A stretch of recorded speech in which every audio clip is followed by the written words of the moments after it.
And I think if we learn from our experience, this is the best to make actions that can become people-centered and really help our societies. And I do believe that this is a vision that I have heard President Xi reiterate many times when I have met him.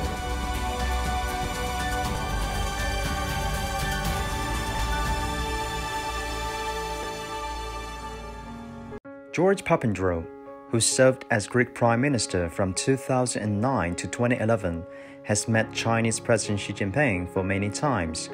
Papandreou told reporters that what impressed him most is the Chinese government's governing philosophy, repeatedly stressed by Xi, putting people first. I've met President Xi a number of times in different contexts, often with other leaders from the world. And we've had sometimes some long discussions about many of the issues, global issues, particularly the issues of cooperation, how he sees China's role in the world, how he talks about the common destiny, also the issues of helping the Chinese people so that there can be a development of a middle class, if you like, moving from the eradication of poverty to moving to a moderately well-off society. And of course, some of the big global issues, such as the issue of climate change, is now high on the agenda for China, which is very important as one of the biggest economies in the world.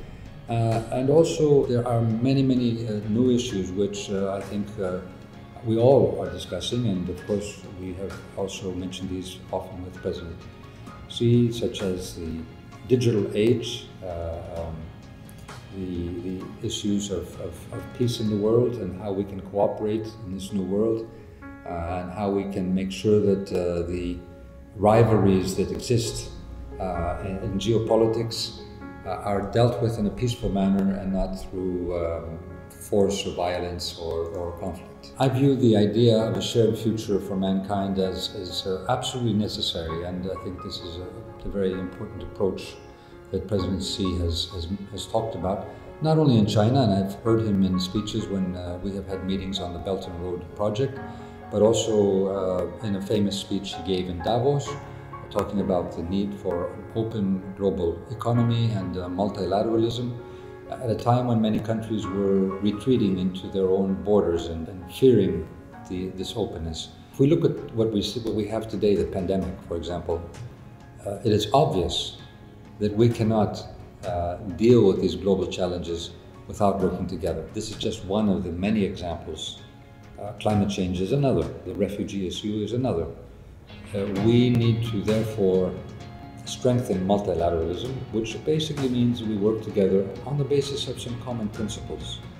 And these common principles, of course, are laid out by the United Nations, by United Nation bodies, and they can be, as for example, respecting each other's sovereignty, respecting the peaceful resolution of conflicts or differences, but also deepening cooperation in many areas which are important for the prosperity of our peoples and the prosperity of the planet.